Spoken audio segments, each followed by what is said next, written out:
18. I would deprive myself and then I would starve myself the entire day. Then I would end up binge eating because my body was like, oh my gosh, I need calories. And my body would hold on to fat because it'd be like, oh my gosh, we're in a famine. You know, our bodies are literally so smart. So that was how my eating disorder functioned back during that time. Also, body dysmorphia got worse because my brain wasn't getting the vital nutrients that it needed to see things clearly. Yes, that's so true. With body dysmorphia actually gets worse when we do not give our brain the nutrients that it needs to function properly. Anxiety gets worse, depression may manifest quicker. So energetically, our brain really feels it when we don't have the calories that our body so vitally needs. So now that you know a little bit about my past and how eating disorders get actually energetically triggered more when we don't give ourselves food, let's talk about healing our relationship with food. So your belief system around food, around anything in life, your beliefs shape your reality. So when we start seeing food as a divine essence that fuels our beautiful divine body, oh my gosh, it's powerful, right? So first of all, I'm going to talk to you about the physicality of food and then the spirituality of food. So the physicality of food energetically, breakfast is the most important meal of the day. If you don't eat breakfast, like, your metabolism might be thrown off. When you eat breakfast, your metabolism is skyrocketed, energy is increased, your organs function properly, your brain functions even better, your spirituality is even better. So breakfast is so important. And the way to heal our relationship with the food is understanding that food has your back. Food is your friend.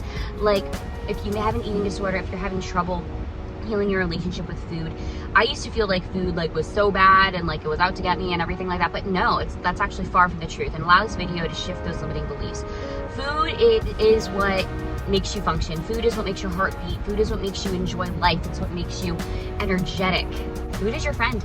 Eating throughout the day. So I used to starve myself, oh my gosh, all the way until like 4 o'clock when I come home from like high school back in the day. And now, oh my gosh, I eat like 6 meals a day. I eat until I feel energetic.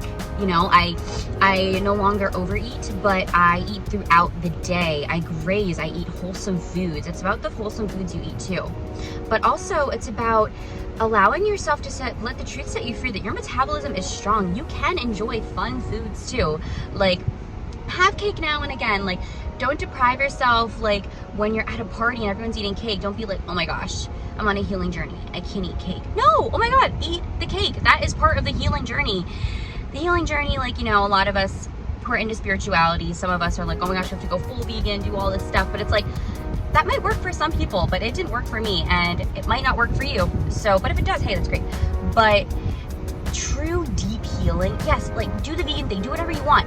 But true healing is releasing the old patterns from old beliefs, releasing limiting beliefs that are like drowning you, you know, releasing those old beliefs and being able to have everything in moderation. Like, that's huge, right? Like, oh my gosh, if you can get there, like, that is beautiful. And spiritually, I've gotten there, and this is what I teach, and I love it.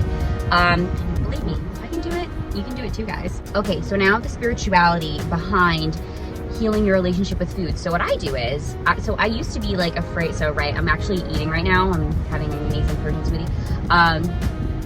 But if you're afraid of eating a certain food, we're gonna call God in on this one. Call in the Holy Spirit. So I always call in God or Holy Spirit, Christ, God, whatever resonates with you, okay? I always call in God's energy, and I fill up any food that I'm eating that might make me feel like nervous to eat it. I don't know, like, people with eating disorders, you guys totally understand this. Like, some foods, like, you know, you might have a limiting belief that, like, oh, if I eat this muffin, it'll make me fat. Like, and that limiting belief, honestly, that is a complete limiting belief. Eat a muffin, it's not gonna make you fat. Like, literally, this muffin, instead, shift it to this muffin will give me energy to burn even more calories and to have even more fun with my day, and it'll fuel my metabolism.